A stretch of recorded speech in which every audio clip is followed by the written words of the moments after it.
I sometimes view history as a data set. Different societies try different things and hope they work.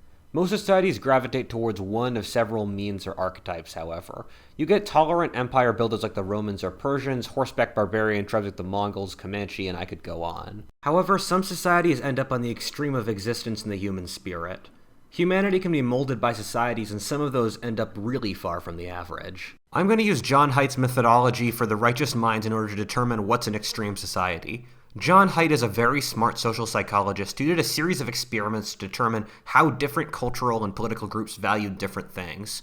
He found that all humans valued 6 different things, or fairness, purity, harm, liberty, loyalty, and authority. For example, American conservatives are pretty balanced in all of these categories, while liberals are heavily reliant upon liberty and harm, and libertarians upon liberty and fairness.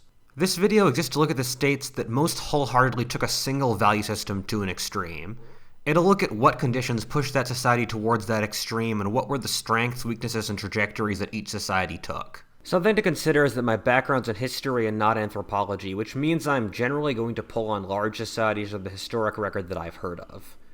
I'm sure you could find New Guinean tribes, just given that there are more than 700 linguistic groups there, that are more extreme than these historic societies, but I just haven't heard of them. With that out of the way, let's start.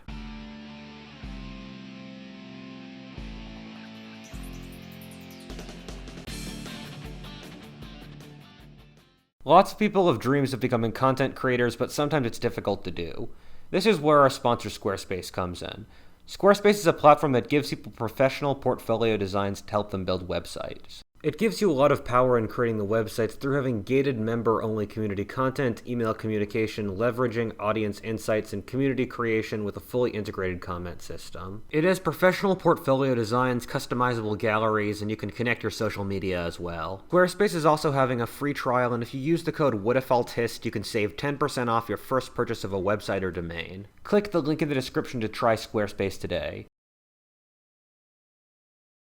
Number 1. The society that believed in fairness the most was 19th century Britain. Fairness is a belief in karma. It holds that people get what they're naturally due, that if someone works hard or is honest, that they'll reap benefits afterwards. Losers and slackers should be given no quarter by society and should be allowed to die in the gutter. It evolved from the need to maintain group work and hunter-gatherer communities. Societies that didn't keep their free riders in check were wiped out by those where everyone was organized and slackers were forced to work. Thus, we evolved highly complex systems of what people contributed to the tribe and what they got out. The society where you'll find this value system the strongest is 19th century Britain. The perfect example of this is workhouses. In these, the poor and debtors were forced to work long and grueling hours in terrible conditions in exchange for the barest conditions of survival. This was also a society in which most things were justified by a sort of natural order of competence combined with moral virtue. The rich were supposedly rich since they were morally virtuous, and Britain was the most powerful nation in the world since God said so, and British racial and civilizational superiority. Thus, the British parliamentary system in which the upper classes and only the virtuous could vote made sense. People were expected to pull themselves up by their bootstraps even in the worst conditions. Colonial populations were inferior since they accomplished less, and it was their privilege to be colonized by the British Empire and endowed with its higher civilization. The poor were looked down upon. When cholera struck the British inner cities, the first reaction of the elite was that it was caused by uncleanliness among the poor, which could scarcely be helped. Millions of Indians or Irish could die in famines without the British raising a hand, since it was viewed as the natural order of things. If the poor starved in the bad times, then their kids would have more to eat. Welfare among Britain's very poor was seen as terrible, and that it would discourage plucky spirit and hard work. Britain was able to become like this through a series of hinges inside its history. One of which is that Britain was part of the guilt-based Western civilization, which puts moral behavior upon the individual's relationship with God, and rather than how they interact with society. Most of the rest of the world is shame-based, which means that moral virtue is based on how you relate to your tribe and local group. Afterwards, Britain doubled down with Protestantism, which is the most guilt-based branch of Christianity. Similarly, due to a combination of geographic and historical factors, Britain was one of, if not the most capitalist areas on Earth at the time. Capitalism, unlike the hierarchical power systems of most of history, is based on merit, which means Britain did have more social mobility than almost any other society before it in history. This made the pull yourself up by your boots story believable. The massive colonies like Australia, Canada, or the US also meant that those discontent with the British social order could just leave. Britain was also easily the most developed nation on Earth by nearly any metric in this era, whether through technology, agriculture, military, etc. And so a moral system that viewed the successful as virtuous was very appealing. Early 19th century Britain saw massive Malthusian pressures as heavy overpopulation and life being terrible for most people. The elite needed an ideology to justify the cruelty of the world around them. However, the Industrial Revolution afterwards increased personal output and thus median wealth tremendously, allowing the belief in fairness to be reinforced by good fortune. This extreme sense of fairness broke down since the British system was less fair than the elite would have liked to have believed. Class differences were large and Britain maintained a huge underclass. After the First World War, the mystique the upper classes had that they were some higher rank of being was shattered by them creating such a tragedy, and Britain had stopped being an aristocratic republic in order to get warm bodies into the trenches without causing a revolution. When the aristocrats were shown to not be holding their positions largely through merit, the social structure of empire fell apart. After the upper class mystique of superiority fell apart, the British social code broke down. Pound sterling, which had been the world's reserve currency and one of the most stable currencies in history, was devalued after World War I to pay off debts and for welfare spending. Without the belief that the empire was justified through British superiority, it was discarded for the largely expensive foreign project it was. There were rises of antisocial behavior of all kinds like crime and teen pregnancies in the years after World War II in the British working classes, similarly to the rises seen among black Americans in the same era, possibly caused by the collapse of belief in being part of a fair system. Thus, the myth of fairness held the British Empire together until it was shown to be the lie that it was in a highly aristocratic, classist system. The biggest thing to consider here is that fairness, when pushed to an extreme, did in fact make Britain quite effective. Fairness requires that you actually do something to get something. And you have to remember, before we fully discard their hypocrisy, that Britain in this era did lead the world economically, politically, technologically, and socially. We owe so many debts, the largest of which is our industrial civilization and democracy to 19th century Britain. Number 2. The most pure societies in history were Wahhabist. Purity is the idea that we need to maintain certain things as untouchable and sacrosanct. Purity often gets a negative connotation from people like Hitler wanting to keep the Aryan race pure, or Baptist preachers running kids from dancing in Footloose, but we need to remember that purity must exist to a certain degree, so we don't have incest in the streets or consensual cannibalism. Societies hold themselves together with purity, or ideas that are worshipped and not questioned. For example, in most Western countries, that's the importance of individual human life, but in Hindu India, it could be killing cows. Lots of people look at groups like ISIS, Al-Qaeda, and Boko Haram as if they were centuries-old integral parts of Islam, but the truth is that they're recent creations of the last few decades, coming from a philosophic school of Islam about as old as the US is. It was invented in 18th century modern Saudi Arabia and basically took the most hardcore interpretation of Islam someone could take, suggesting paths more hardcore than even the Prophet Muhammad would have dreamed of. It was taken up by the House of Saud, who at the time were minor warlords in the middle of the Arabian desert, living on land so crappy that the mega-power Ottoman Empire didn't even consider making them vassals. The House of Saud basically made a deal with the Wahhabis that their clerics would support the monarchy if they made them the official sect. Wahhabism is sort of weird given that it's simultaneously super conservative and radically new. It's conservative for just being ridiculously socially conservative by any metric, for example, being deeply patriarchal, ethnocentric, dogmatic, etc., but is radical in that it's an entirely new interpretation of Islam that eschews much of the Quran and Hadiths. Traditional Islam, for example, says that Christians and Jews should be respected and that women are spiritually equal to men. Wahhabism, meanwhile, has tried to exterminate the first two and deny women any rights, whether to education, individual action, etc. Wahhabism is sort of similar to Islam as, say, the Amish are to Christianity, where they push their social code far beyond anything explicitly said in the holy texts. However, part of the more moderate Sunni world has a sort of crush on Wahhabism in the same way moderate conservatives have on extreme nationalists or moderate left-wingers do to hardcore communists or third-wave transdimensional critical race queer theory. Wahhabism went from obscurity in the desert to a large sect due to a fluke in history that was Saudi Arabia. The Ottoman Empire imploded right when the Europeans stopped being down for recklessly colonizing areas for the fun of it and right after oil became important, which meant that Saudi Arabia became very wealthy right after the era in which Europeans would have been able to colonize them for their oil. Thus, Wahhabism became the official religion of an extremely wealthy state which controlled the holy cities of Mecca and Medina. Islam views itself as the updated, better version of Christianity, and so it was deeply traumatic when the West beat them continually in the last few centuries. Until World War I, Islam generally ignored the West's superiority, but after the West colonized the vast majority of the Muslim world, that stopped being possible. After the colonizers left, they were largely replaced by Western-oriented militaristic thugs who didn't make anything better, but then left the Muslim world feeling disgusted at Western culture. This allowed a power vacuum that could be filled by radical political Islam, which manifested among both the Shia, largely centered on Iran, and the Sunni with Wahhabism. The conditions were perfect for Wahhabism to spread given the massive amounts of money the Saudis had from oil and disenchantment from Western culture. Similarly, the peasant lives that existed for thousands of years were disrupted by mass urbanization, creating huge social rifts, while meanwhile the Islamic world went through massive population growth, which sluggish economic growth couldn't keep up with. These conditions created a large underemployed young male population which agitated for purpose, and Wahhabism gave that.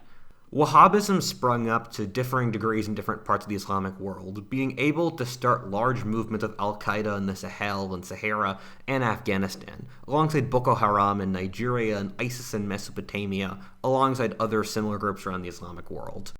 Some of these movements, like ISIS, deviate from traditional Wahhabism, but still keep most of the features. The Wahhabi movement currently seems to be on the downturn, probably permanently, with most of the Islamic world being disgusted by it. ISIS and Boko Haram have been smashed into the ground, while countries like Saudi Arabia have seen massive changes in attitudes towards science and treatment of women.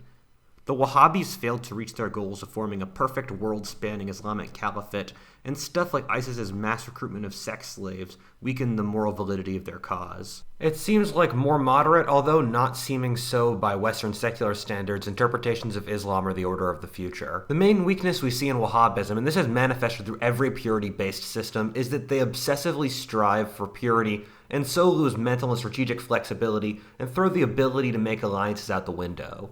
If the Nazis had been willing to compromise on their racial views, they'd been able to get most of Eastern Europe on their side against the Soviets and would have won World War II. The Crusaders continually lost potential allies, whether the Byzantines or the Emirate of Damascus, by discarding the differences between anyone who wasn't Catholic. Similarly, ISIS, if it was more moderate, could have formed alliances with Turkey or Saudi Arabia, reaping tremendous funding through the internet from sympathetic Muslims. The best thing I can say at the Wahhabis is they've constructed such a powerful sense of social cohesion that whatever comes after them might be in a good place. The Wahhabis are some of the few people in the world who can convince their followers to commit suicide for their cause, and that's a degree of loyalty that would prevent free riders and create a strong society. Religious fanatical groups like the Puritans were able to colonize the North American continent, make massive increases in technology, manufacturing, and morality due to the cohesion that came from religious fanaticism. Hopefully whatever comes after Wahhabism or some future mutation of it can do something similar. Number 3, the society most concerned about harm is the modern West. How often do you end up tying up your words to prevent yourself from saying something that everyone in the room would know to be true for fear that someone who wasn't in the right frame of mind might get offended? How many of you grew up in a world in which you couldn't play outside for fear of being kidnapped? How many of you had to sign miles of paperwork to do the most basic activity like whitewater rafting for fear on the company's part of being sued for someone getting hurt? These are the signs of a society that's deathly afraid of people getting hurt. So much so that society ends up getting hurt on a much greater scale from lack of strength. This is the story of the West since World War II. Harm is obviously a belief that hurting others is bad and comes from the biological need to keep children safe. Christianity starts with the moral assumption that hurting other people is bad. Similarly, the Enlightenment strengthened this by prioritizing things that can be measured, like people getting hurt, rather than things that can't, like a nation's honor. The world wars, meanwhile, were so horrifying that it destroyed all faith and belief in things that existed beforehand, like religion, honor, and progress, and these were the things that had made pain tolerable. Without them, pain had no meaning. The death toll of the world wars was so horrifying that it caused a knee-jerk reaction that all war and causing others suffering, even if rationally justified, was wrong. The West was also wealthy enough that it could afford to care about helping and protecting other people. The culture of fear and harm can be seen everywhere. Look at Vietnam and Algeria, where the French and Americans would have won if they kept fighting, but had their populations lose the heart to fight, which in turn caused a downwards of 5 million deaths in Southeast Asia. The culture that was scared of the infinitesimally small chances of a kidnapping and preventing children from playing outside and experiencing the world unchaperoned has caused massive depression and psychological issues among Gen Z as they try to face the world but have no experience at doing so. Overregulation has slowed down technological progress and tremendously neutered Europe's economic and technological growth. Social justice philosophy is a bizarre manifestation of this, in which our culture is so terrified of hurting others' emotions that it makes it taboo to mention disagreeable subjects and will fire people for saying things that are factually true, but members of various oppressed groups wouldn't want to hear. You can see the child origin of the harm function clearly in the modern left's treatment of oppressed groups as veritable children that aren't responsible for their own actions and are purely held down by systemic issues. Look at how rappers are never held accountable for the misogynistic statements they make that would get pop or country stars canceled, or even discussing the gender pay gap might be due to inherent characteristics as taboo. This creates real issues. Fear of harm isn't a coherent ideology to motivate people and is terrible at making priorities.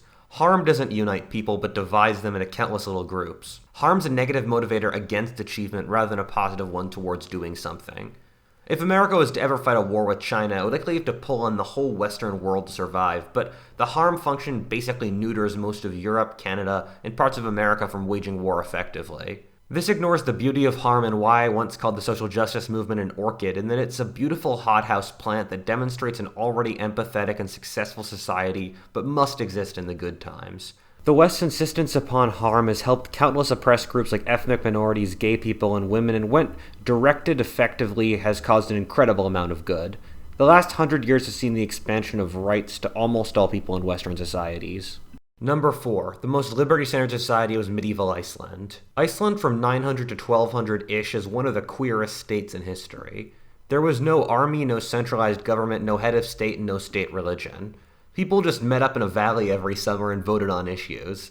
The state ruled through consensus in which lawbreakers would be exiled, and if they didn't leave, their neighbors could kill them and steal their property. People voluntarily organized themselves under broader chieftains who represented them in government. Iceland was the perfect representation of the liberty function, of the desire to keep tyrannical powers from controlling society and keeping as much freedom in individual hands as possible. This evolved to prevent alpha males from gaining control of hunter-gatherer communities. Icelanders immigrated from Norway to escape the growing power of tyrannical kings and founded an entirely libertarian, kingless society. This was helped by them pulling on two of the most individualistic societies in history, the Vikings, who were largely bringing Irish or Scottish wives. Iceland is an island practically in the Arctic Circle, meaning no one wanted to take it, and so there was no external threats, and so they didn't have to have a government to prevent themselves from being conquered. The Icelandic system was in many ways awesome. Iceland's rampant individualism sparked many Chads who achieved incredible deeds, with Icelanders having a reputation for greatness around the region, whether through colonization of Greenland and eventually reaching America, alongside Snorri Sturluson, who was an awesome poet and political mastermind who wrote down basically everything we know about Norse mythology today. The lack of restriction in the Icelandic system meant that individuals could manifest themselves in incredible ways, with the Norse sagas having countless badass figures like Gunnar, Niall, and Egil to attest to this. However, the main issue in the Icelandic system was that it couldn't coordinate. The lack of a state force resulted in horrific blood feuds as disputes would escalate into multi-generation killing matches between families. Similarly, after a certain point, Iceland degraded into civil war, with different charismatic leaders accumulating families into their coalitions and trying to make themselves into dictators. This eventually resulted in Iceland's colonization by Norway, which Iceland didn't even resist since it was so ravaged by civil war at the time. This wasn't helped at all by the Icelanders deforesting their entire island, meaning they couldn't build boats to leave, which meant they were ruthlessly exploited by people who did. Iceland settled into hundreds of years of desperate poverty as a colonial possession of Norway and Denmark. Interestingly enough, very similar conditions were seen in Ireland, which was also an anarchic warlord system in which the saying went, "Every Irishman's king of his own home," which resulted in a lack of coordination, thus resulting in centuries of brutal English colonization. Number 5. The society that manifested loyalty the most was Imperial Japan. The kamikaze fighters are some of the most enigmatic figures in history, committing suicide flights against enemy planes due to their insane loyalty to the emperor and the Japanese nation. This was part of a pattern of Japanese behavior during the Second World War in which the Japanese would routinely fight to the death rather than surrender, or Japanese troops kept fighting in the jungle isolated from the rest of the world for 30 years after the war ended. For millennia, Japanese culture placed a higher emphasis on a local social nexus like a clan or nation above higher ones like humanity, which allowed a sense of profound loyalty to Japan and the local social nexus, and a deep sense of racism about the rest of the world. Similarly, rice cultivation requires a tremendous degree of cooperation, which manifested in Japan as loyalty to social superiors. This was accentuated in turn by the arrival of Confucianism, which put that as the ultimate social good. Modern Japan unified in the early 17th century, which was a tumultuous era in which Japan tried to invade Korea and failed, and faced a large Christian uprising that also failed. The Tokugawa shogunate that was able to bring Japan together is one of the closest things to a totalitarian state you're going to find in the pre-modern world. There was a state-mandated politeness as people had to stay inside their social caste, and the state took all weapons and controlled the supply of books and ideas. Japan nearly completely cut itself off from the rest of the world in the next 200 years, with barely any trade and any foreigners landing in Japan being killed. Japan cultivated a profound sense of xenophobia from this and sense of its own uniqueness. The state cultivated a sense of profound loyalty among the bureaucracy, which were staffed by the old samurai class. The government fed this argument to the people who used to be the samurai, that basically, since you're not facing death anymore on a regular basis, instead you have to serve the state with incredible loyalty in your new, easier work. In 1853, the Americans opened Japan up, and the Japanese realized how far they were behind the rest of the world and pulled together as a society to try to catch up with the West. There was a real sense that the Japanese had to stand together or fall, which further promulgated a sense of loyalty. As the population became more educated, the state indoctrinated them with extreme nationalism in schools. The Japanese used this loyalty to great effect, fighting with an insane amount of morale in the Second World War. Japanese troops could march through horrific terrain like the jungles, fight at night, and live in terrible conditions. However, the sense of loyalty often ended up being their downfall. By focusing so strongly on loyalty to their own tribe, they ignored other value systems. The very hierarchical system allowed the top of the social system to make terrible decisions like declaring war on countries 12 times their population, and the Japanese people unquestionably followed. The sense of loyalty to the Japanese nation above all else allowed the Japanese to commit horrific atrocities that made them widely hated, such as headhunting and the rape of Nanking. Few in continental Asia cried when Hiroshima and Nagasaki were nuked. Number 6. The society that manifested authority the most was Qin China. Authority is a belief in profound respect for status. If you think burning your nation's flag or calling your boss my homie is degrading, that's a bit of the authority belief. All societies need a certain amount of it, since we need hierarchies to solve complex problems, and humans are naturally hierarchical creatures. The most authority-based society in history was the legalist Qin dynasty around 200 BC, or the same time as the Punic Wars and the rise of the Roman Republic. Qin was a frontier kingdom in northwestern China that was able to organize a hyper-militaristic authoritarian state that was capable of smashing all the pre-existing aristocratic states, and the emperor, who at that point was basically just a figurehead in unified China, thus ending the Warring States period. This was the flowering of the Iron Age, where iron had democratized warfare, and the armies that could mobilize the most spears or swords in the battlefield were the ones that won. This meant that the super-organized and authority-based Qin, who weren't held back by traditional customs like aristocracy, were able to create massive, well-armed armies that could just steamroll their opponents. The Qin created a large population of land-holding warrior farmers directly loyal to the emperor and bureaucracy.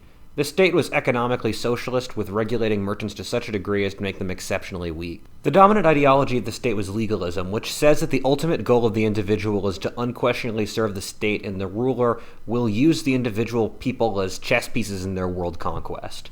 I remember reading a legalist philosophic text, for example, which told rulers to not spend too much of their time with their wives, lest their wives control and weaken them. Legalism literally wants to keep the population docile and dumb, which is why they tried to burn all the non-agricultural and medicinal books in China at one point. Legalism also believed that humans were inherently chaotic and evil and could only be held together through brutal laws.